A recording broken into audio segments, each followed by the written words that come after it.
Hey guys, I'm the Coaster Key and welcome back to Sorcery. Last time we learned how to gamble and we also met someone who was a werewolf but turned out to also be a bit more human than we might have preferred, having taken their life away. So now we have a bit of blood on our hands, though we did bury the body, and we're going to see what happens next. The next morning. You wake early, ready to begin your exploration of the city. Following the track for a few minutes, you reach a junction where three roads begin. These are the outskirts of Kar. Huts huddle like beggars on either side of the tracks, leading uphill into the city port. I always look around. It's a habit. I just like to know what I'm getting into because if you don't look around, then you could just, walk into a trap. It's kind of bad. It must be clear to everyone around you that you are a stranger in these parts. The city's inhabitants, a multitude of malevolent creatures who would kill for the laces of your boots, turn to watch you as they pass. You are sport, a figure to be jostled and robbed, and one who will most likely fall prey to the strange, elaborate system of traps laid across Kar by the early settlers to protect themselves from one another. Let's look at the paths. You just told me there's traps. I'm going to look very carefully now. There are more people here than you've seen in a long time. You cast an eye across the faces to see if any are a flanker, the assassin you met outside Torapani, your only friend in the city. Oh boy, a lot of looking. To the left you see a group of scruffy youngsters walking up the road with packs on their backs. To the right, the track heads towards fields. A hut stands proud a little further on. Ahead is a main road into the center of Kar, its surface rutted from cartwheels. Further in the distance you see fields. This is the route taken by supply wagons to the docks. The business of this place is confusing, but you will have to simply strike out. The north gate awaits. Just at that moment, a cart rolls down the road from the right and careens around the corner to take the main track ahead. On its back are stacked several crates. One teeters for a moment, then falls near your feet, its lid cracking open. Oh boy. Now I do like to investigate a good crate, but that's also not polite. But what are the odds though? I guess let's wait for the driver to stop, and then if they don't, we'll just, our thing changed. Let's see what that is. Whale. A slow, careful creature of great wisdom and deep honor. The whale moves through deep, dark places, but leaves barely a ripple on the surface. Interesting. Okay, anyways. You wait for the driver to stop, but they do not see you. The cart rattles away up the road. You notice a purple liquid leaking from the side of the crate. Now I'm so curious. This is such a bad idea. I don't care. I'm going to go back to Dolphin Watch. Kneeling down in the mud, you prise open the crate with your fingers. Inside is a pile of smashed bottles. Thick purple liquid swills about, littered with shards of glass. There are perhaps 4 bottles still intact, but you recognize the spell. It is Blimberry, a potion with many healing properties. Let's go ahead. I usually do pretty good in battle, so we're going to take 2. Cool. Oh, it does for a meal. I should have taken 4. You take 2 of the bottles, wipe them down as best you can on the grass nearby, and put them into your pack. A lucky find, indeed. Sweet. Okay, I still have to make a decision. So the festival is... Oh, it's a festival of thieves. Okay, that seems good. Turn left. This is like a really long and narrow path to Dwarf Town. And then, let's see. Going straight seems to be the way to get to the richer parts of town, which maybe I would get less mugged in. But I am curious about that festival, and to the right seems to be the way to go. So we're about to get into so many fights. Let's go. You head right along a wide track until you reach a large hut. It is the only building on this path that is still standing. Either side are empty plots, once the houses of the farmers who planted the fields to the north.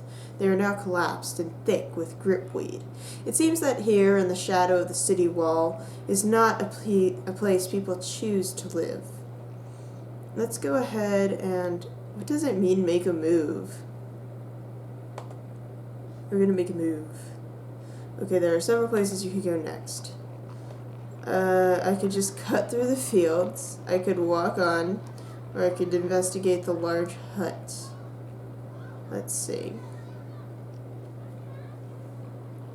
If I cut through the fields, I'll probably get attacked by a monster. If I walk on, I'll probably get attacked by some kids. And if I investigate the large hut, I'll probably be attacked by something living there.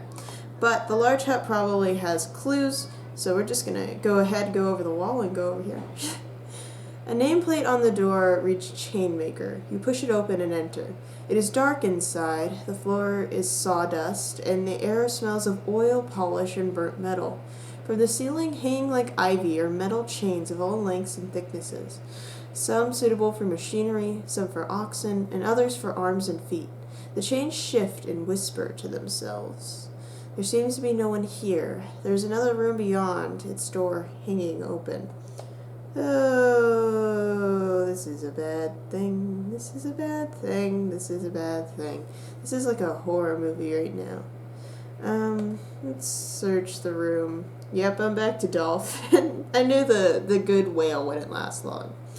No shop owner and car should leave their wares unattended. You begin to carefully search the room, trying not to set the chains rattling. Let's look along the left wall. Hey, that worked really well. You start your search near the left wall and come across a small box containing 3 gold pieces. Would you take? Yes. I feel like I should just take what I've... Let's look by the far door. You cross the room to search the other end of the room, moving as quietly as you can. But halfway over, a chain linked to net drops from the ceiling and knocks you to the ground with a tremendous clatter. You have triggered a trap. There's shuffling in the back room. Someone is coming. Well, I just took their gold. So that's perhaps not ideal. Let's see if we can magic our way out of this. Summon a... I have 3 giant's teeth. I can summon 3 giants. That's terrifying. And also could be really useful at some point. Still don't have fire water. Float in air. Ooh, maybe I could make the net float. Hopefully that knows what I did.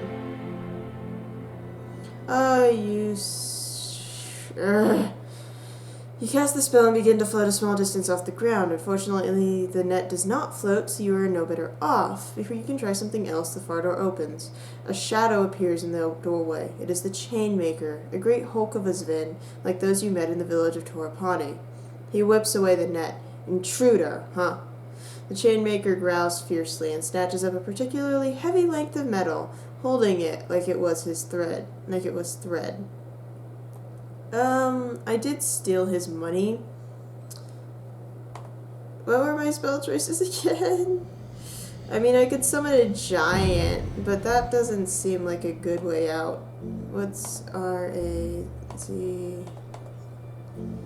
I don't need to sharpen my blade. Treat quicksand. I don't have sand.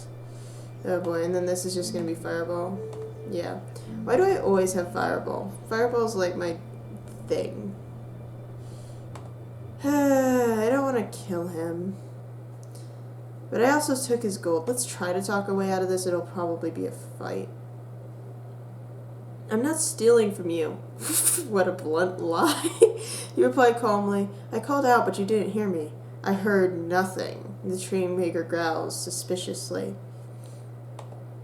You must have been working. That's where you're wrong, the Chainmaker declares. I was scratching. He lumbers towards you, swinging his chain. Okay, well, fighting time. I did my best. Okay, so he's got a lot of power, like I do, but not too much stamina. So if he's lumbering towards me, he's probably going to attack, so we're going to have to, deal with that.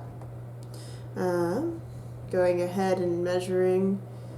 This should be, let's go 7.6. I don't know what happens if you like exactly match them. That's something that hasn't happened yet, and I am kind of curious about.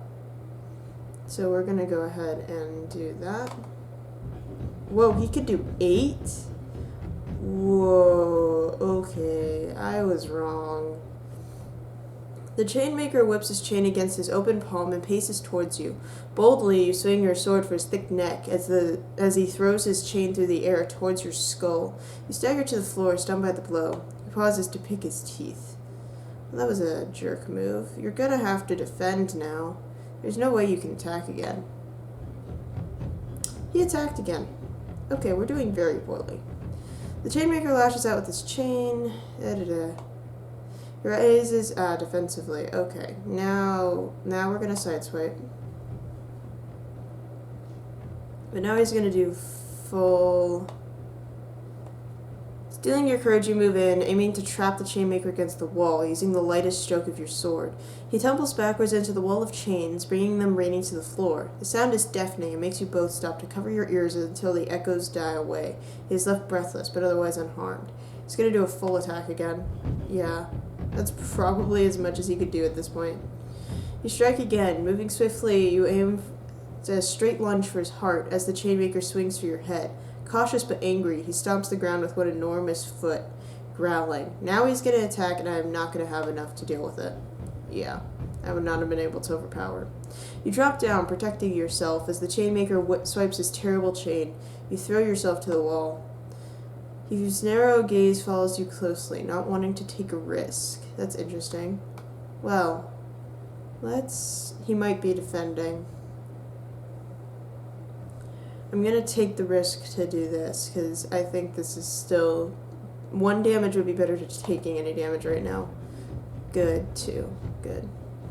Taking a chance, you charge forwards. Readying a forceful blow, you hurtle forwards.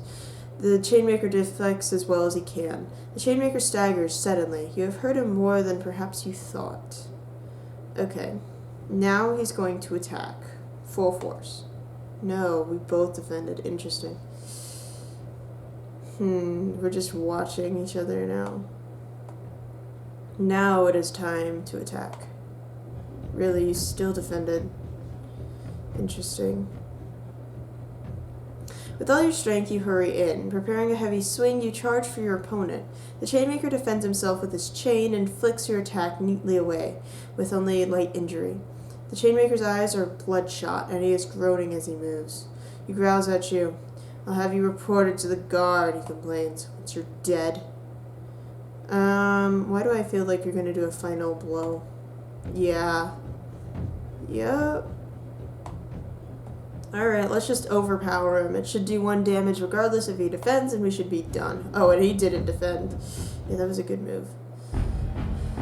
Stop telling me shameful. I know I make mistakes, but I'm also not trying again. So, like, have some respect, okay? Taking risk, you push forwards. Mustering a lumberjack blow, you lunge forwards. Then the chainmaker stumbles, and you have him. With 1 stroke, you end his life. Well, rip. Okay.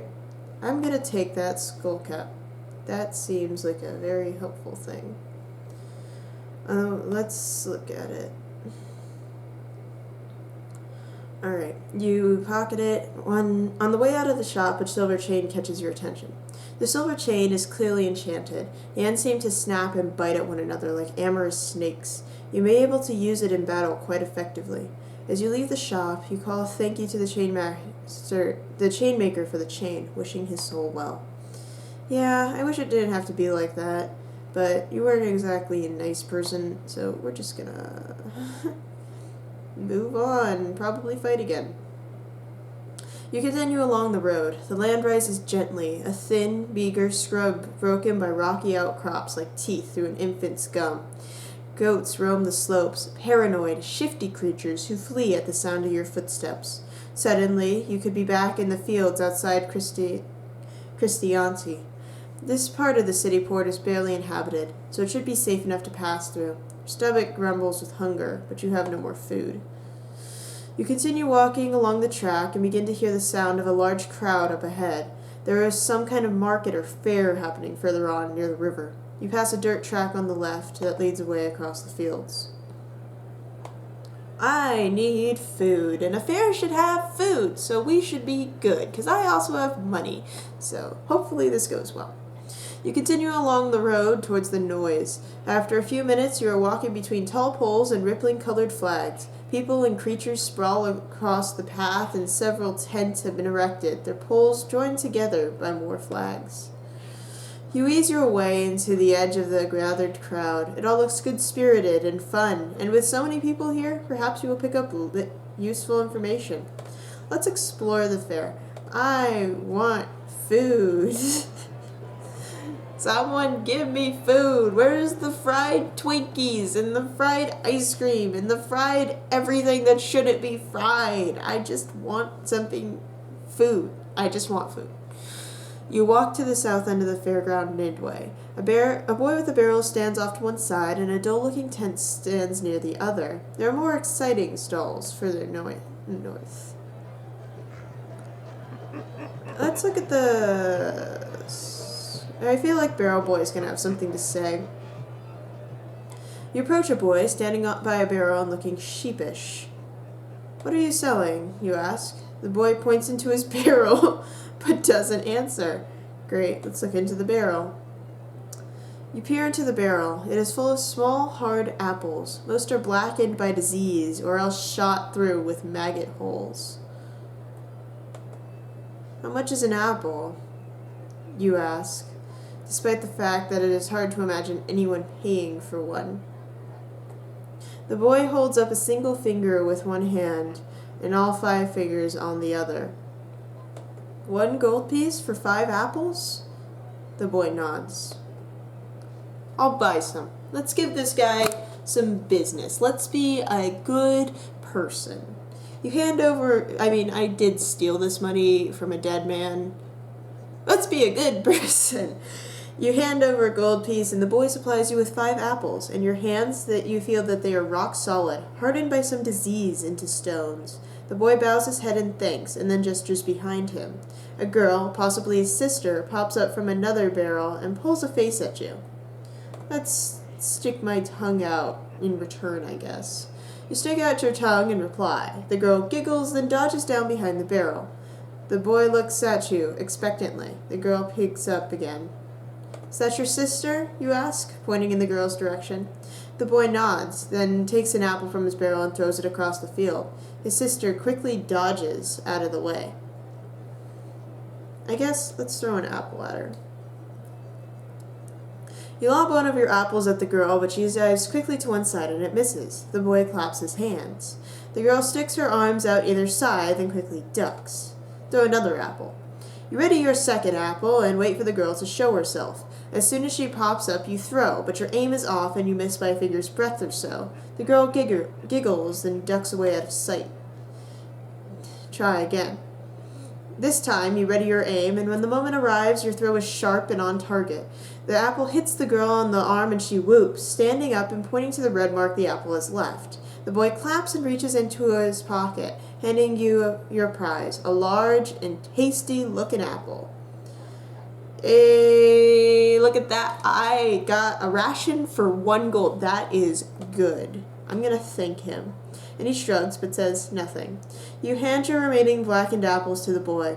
He throws them at his sister, and you walk back onto the midway. The fair spreads out all around you, a collection of booths and rings and tents and stalls. Hawkers announce the various attractions at the top of their lungs. The general atmosphere is cheerful, with just a hint of violence. Alright, this is going well. I finally got a ration, which is important. You approach a small tent. By the door, a young elven woman is collecting the entrance fee. 1 gold piece, she declares, winking at you. What's inside? Marco the Amuser, she replies, still smiling and winking.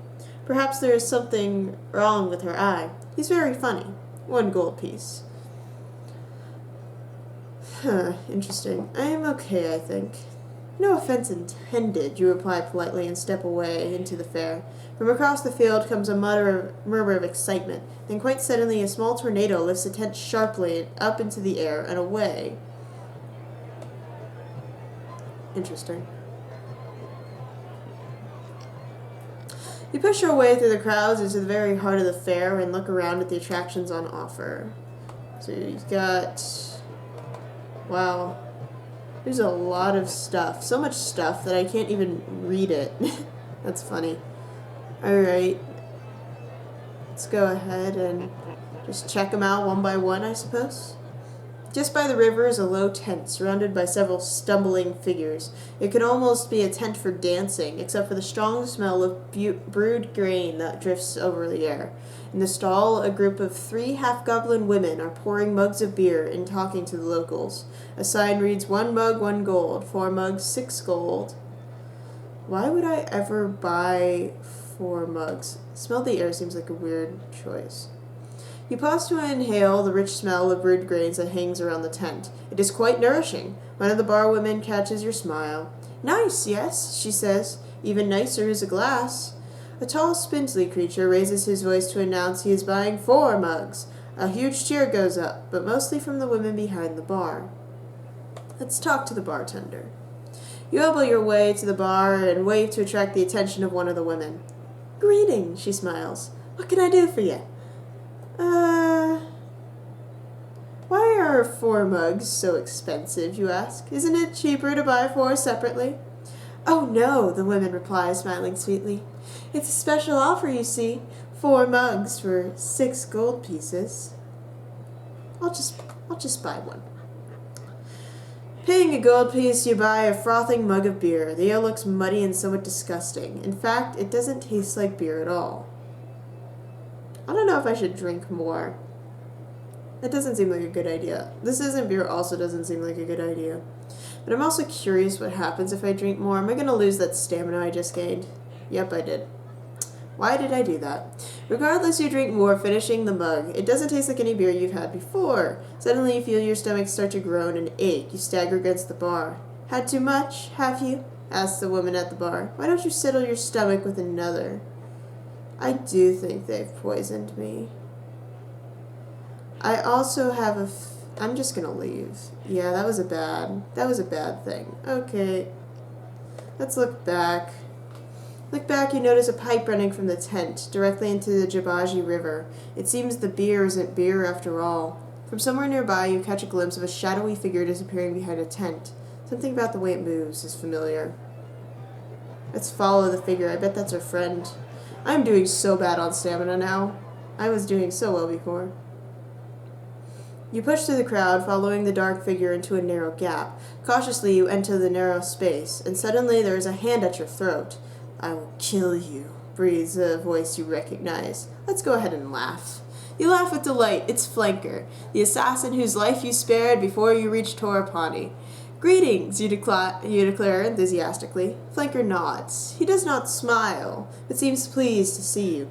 Aha, my friend and enemy. I see, like myself, you also enjoy the fun of the Festival of Thieves, but you look in poor shape. Have others been treating you more roughly than I was able to myself? And how have you fared in Kar? Well, so far. Indeed, so far, Flanker laughs. Quite so, as you have not had to face the portal traps. They will take your smile and move it to your throat, as we assassins say. Portal traps? Flanker laughs. Do not fear, you have not missed out. You have only survived this far because all the traps are on the other side of the river. He pauses to glance around him as if he was waiting for something. But if so, he does not see it. I have a few minutes, he says. Tell me of your quest. How goes it? The journey is long, but I am unabowed. Good, he nods. I am glad you are still no coward. To be defeated is a shame, but to be defeated by a creature without a spine is torture. Tell me about the portal traps, you say. It sounds like something worth knowing. The portal traps were laid by early rulers of Kar, Flanker replies. Only the first noble has the power to position them and to disguise them, for portal traps can disguise themselves in plain sight. How can one avoid them? One must be wary and avoid things which seem out of place. A portal trap will always be too clean, too free of dirt and insects, like something dropped into this world from another. And further, they are always the same shape. With one finger, Flanker draws a perfect circle in the air. How can I reach the north gate? Then you know about the spell lines, of course. You shake your head. Flanker laughs darkly. Then learn. The north gate is wizard-locked and requires a spell of 4 lines to open it. Without the lines, you will never leave this city. Who knows the lines, you ask? The first noble knows the spell, and handed 1 line each to the 4 of his nobles. But the council is in turmoil, and most of the nobles are dead, or driven mad, or hounded to their graves. I will find a way. Flanker nods. I admire your resolve. You may be correct. I have heard rumors that others are looking to open the gate. I have heard stranger rumors of an army outside the walls, but that seems most unlikely. The backlands are a barren place. He rises from his squatting sit. He nods finally. But I must be away. Perhaps I will see you again later. I will be drinking at the Wayfarer's Rest tonight in the docks. Join me, if you will. You nod to Flanker and return to the main throng of the fair. You are slowly recovering from the foul taste in your belly from the beer. From across the field, the dancing bear seems to have run amok. Certainly the crowd around the dwarf is shouting and fighting. The event seems to have closed. Alright. Where was the dock? Well, a dock would probably be on the river, wouldn't it? So probably over here, maybe? Let's go ahead and go through the top of the midway.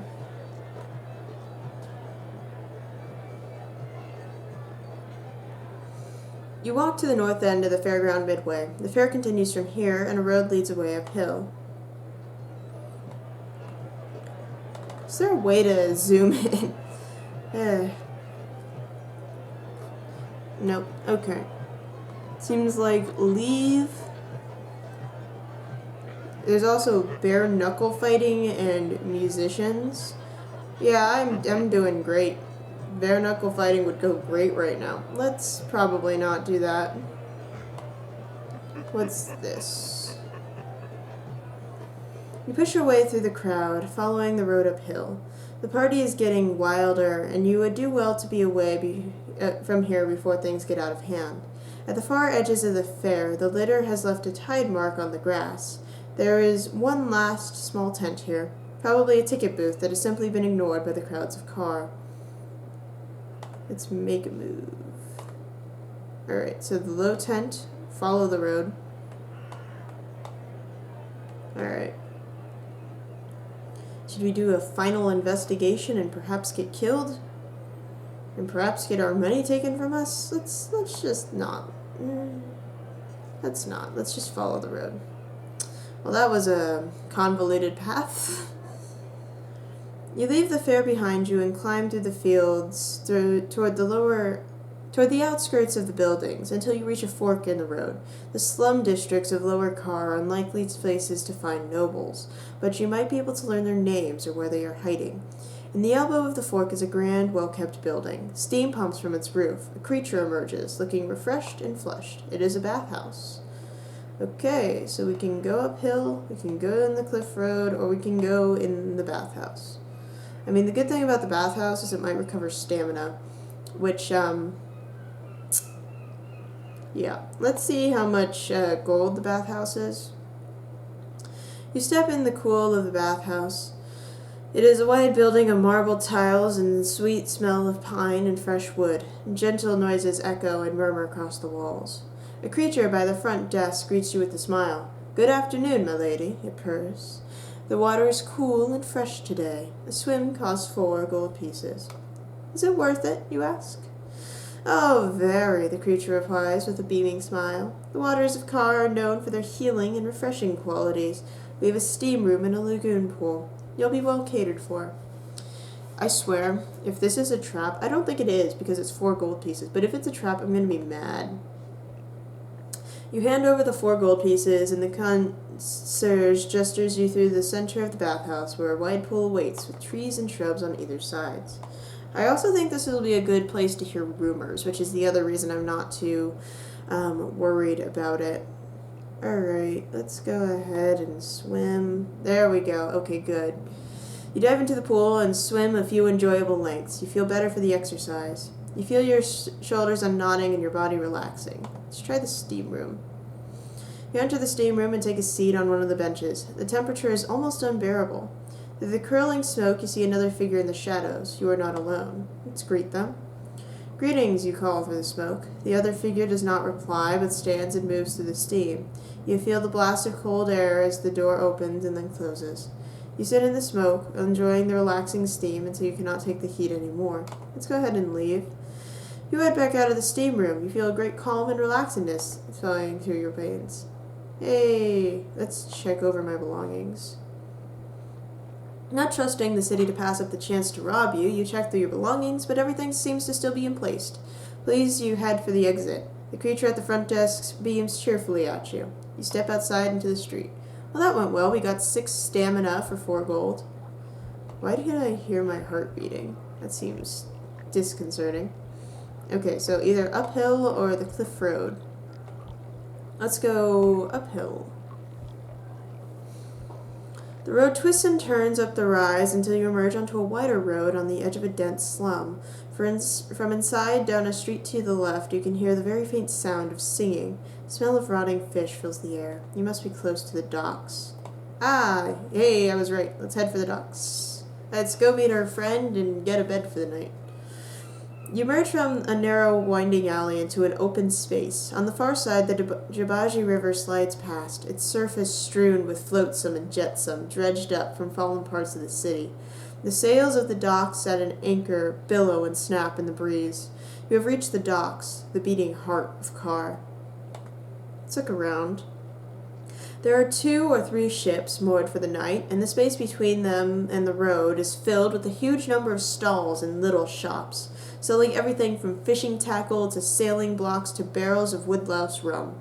This must be a thriving marketplace during the day. With night approaching, it is a maze of booths and cloth. A single bridge crosses the river here, operated with ropes to let tall ships through. Right now the bridge is up to allow ships to sail through undisturbed. Let's go ahead and find someone. Ah, the Wayfarer's Rest. That's the one I need to go to. Oh boy. I cannot read. Ah! I cannot read. They're too small to read. I think that... Oh my gosh. I think that this is the Wayfarer's Rest. I honestly cannot see. I honestly cannot. I'm gonna hope this is correct, because I can't see. Sleep in the market. Sit by the river. Ah, good, I did it. You make your way inside the Wayfarer's Rest. It is a lively and bustling place. Well, you can say that again. Whoa, a lot of stuff's happening here. The innkeeper behind the bar is trying to serve numerous creatures, all demanding ale at the same time. While around the table, salty types and buxom wenches are laughing together and singing shanties. Alright. Let's go ahead and go to a table. You take a seat between a swarthy sailor with an eye patch and a swarthy woman who also wears an eye patch. Let's greet the company. You greet the sailor and women. "You're a nice salty dog," the man remarks. "What you say, Eka?" The woman, Eka, laughs a deep, throaty laugh. "Not salty, but stray," she brays. Let's go ahead and get up from the table. You get to your feet. "Don't go far," murmurs the woman with the eye patch, smiling. Your eyes roam around the busy room and light upon a shadowy figure in one corner. "Flanker! Let's go meet Flanker!" You go and sit by the assassin. "There you are again," he declares with pleasure. He seems more relaxed than earlier. Perhaps he has completed whatever mission he was here to perform. "But tell me, friend," he murmurs, "do you play dice? Swindle stones?"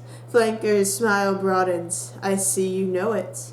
From a hidden pouch in his tunic, he pulls a set of dice and pushes half of them across this table to you. Let's go ahead and play. "What's the stake?" you ask. Let me propose a modest wager, he replies. If you win, I will help you with your quest. But if I win, my obligation to you is at an end, and should we meet again, I will have the freedom to cleave your neck from your shoulders. Do you agree? This is a risky move, but let's try this. I also feel he should be allowed to have his freedom back. Alright. So I have 2 3s. So I'm going to go ahead and bid 3 3s.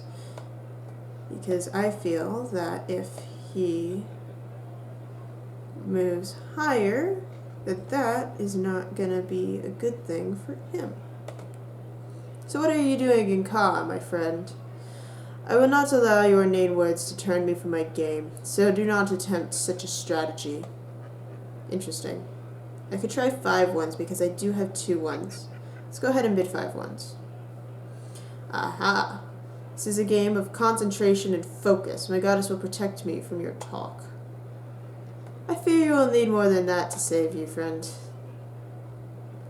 Yes, 5 1s. The round is yours. I have gotten better at this game. Ooh, interesting. I have 3 1s. 2 1s. So, you probably have 1 1. So then I'm going to bid 4 1s. Where is my 4? You take this game as seriously as you take a sword fight, then. A reputation, once injured, cannot be salved. Every humiliation is a scar one carries to the grave. I'm going to call you. Very well, you will be scarred tonight, I fear. Ah, darn you. Okay. Interesting. 2 2s, 2 3s. Let's see. I'm gonna do... If anything, he seems to be pretty conservative with his vote, or with his things, only saying what he has. So, let's go ahead and do 2 3s. He does 3 3s. 2 4s. When chatter is your only hope of victory, I'm not surprised. 2 4s. He probably does have 2 4s. Puts me in a bad position. So I have to decide, is he more likely to have a 3 or a 2? And this is going to decide the game. Let's go ahead and say that he's going to have a 3. I have much I want to ask you. There's time for talk, and there's time for a carefully calculated victory. I was pleased when I saw you, friend. Huh, interesting. You're not going about it the right way, then. Let's hope that this is correct. No, darn it. Okay.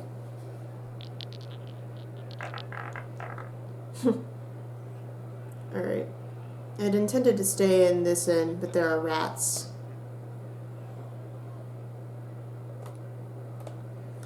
Let's go 4 1s.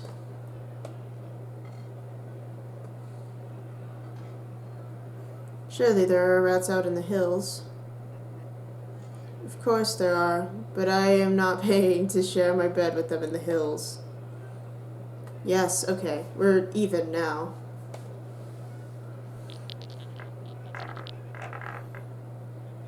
It seems to me that the city is not suiting you.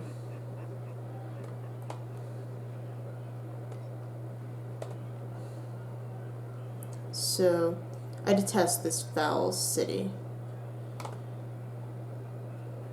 Good, my round. Let's go. I see. Shall we open on 1 5? Let's go ahead and do 2 5s. Or sorry, 2 4s.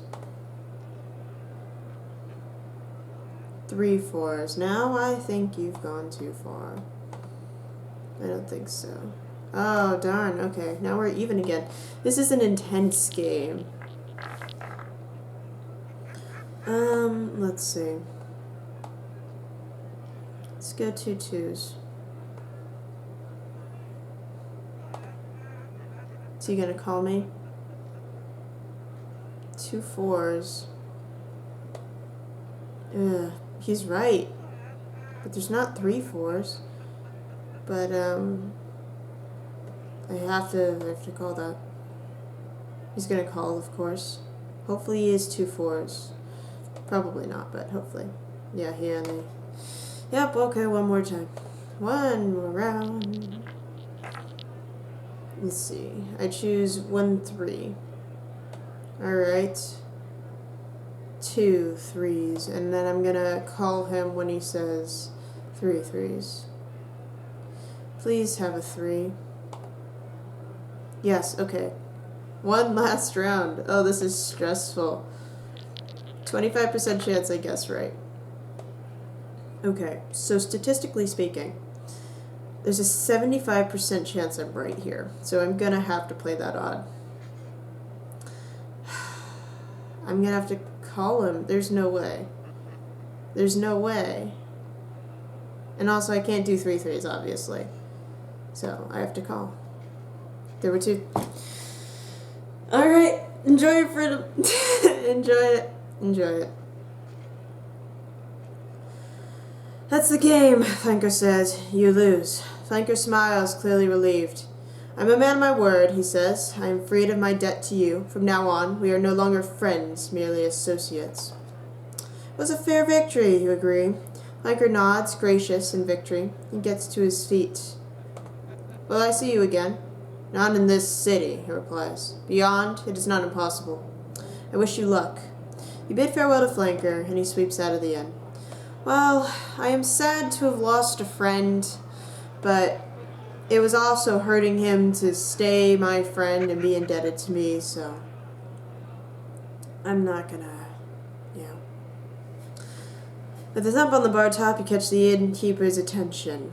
Let's look away and look him over. The innkeeper is a surly, bald-headed man, used to dealing with the rabble from the docks. He runs this place like a school teacher, controlling an unruly classroom. Eyes everywhere, hands quick at collecting money and keeping others out of the till.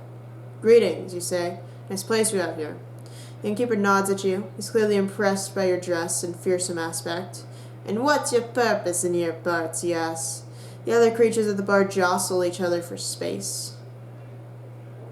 How much is food? Really? No way.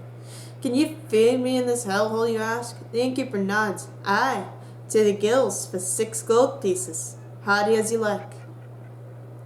Tell me the price of your ale. The innkeeper holds up one finger. A ruffian knocks over a dwarf's mug of ale. The fight that breaks out is short, sharp, and ends with the heel of an axe breaking the ruffian's nose. Great cheer goes up, and the innkeeper replaces the ale free of charge. Okay, let's go ahead and ask for the price of a room. How much is a room, you ask? The innkeeper holds up 4 fingers rather than shouting across the bar. Alright, well, the last experience I had with ale was bad, but I also don't want to pay that much, so we're going to buy some ale. Okay, let's go ahead and drink the ale. Good. You knock tankards with the creatures on either side of you, then drain the beer in one swoop. It is nutty and pleasant, and fills your stomach with a pleasing warm glow. Finest in Ka, the innkeeper remarks with your satisfied smile. Ain't nothing that beats a good glass of Wayfarer's Right. Should have another, too. The second's always better. I don't want to get drunk. Let's just go ahead. I do have a feeling that he's being real, though, so let's do one more, I guess. You buy another, let's drink it. It's the same.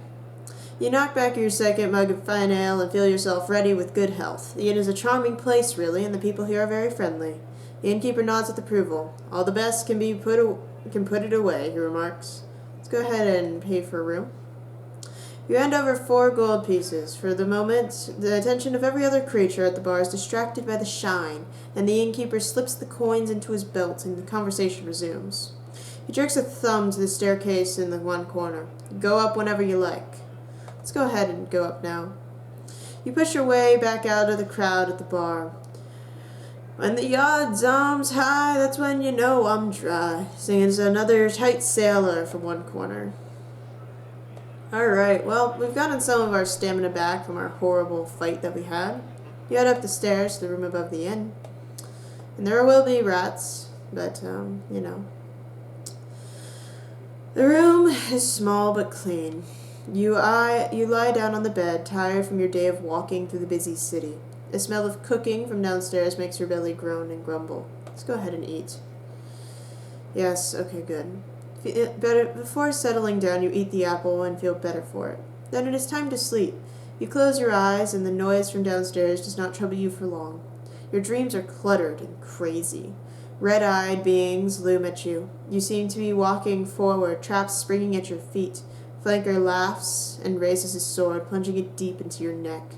Face after face laughs as you ask about the spells. 4, says one. There are 11 spells, 13, 49.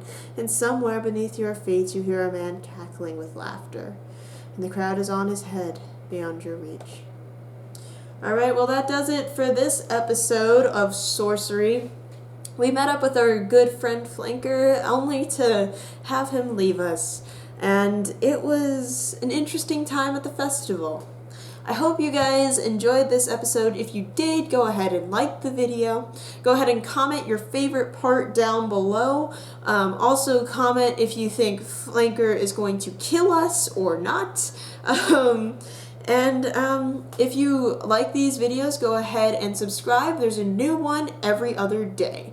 Anyways, thank you guys for watching, and I hope you soar high and enjoy your ride of life. Bye!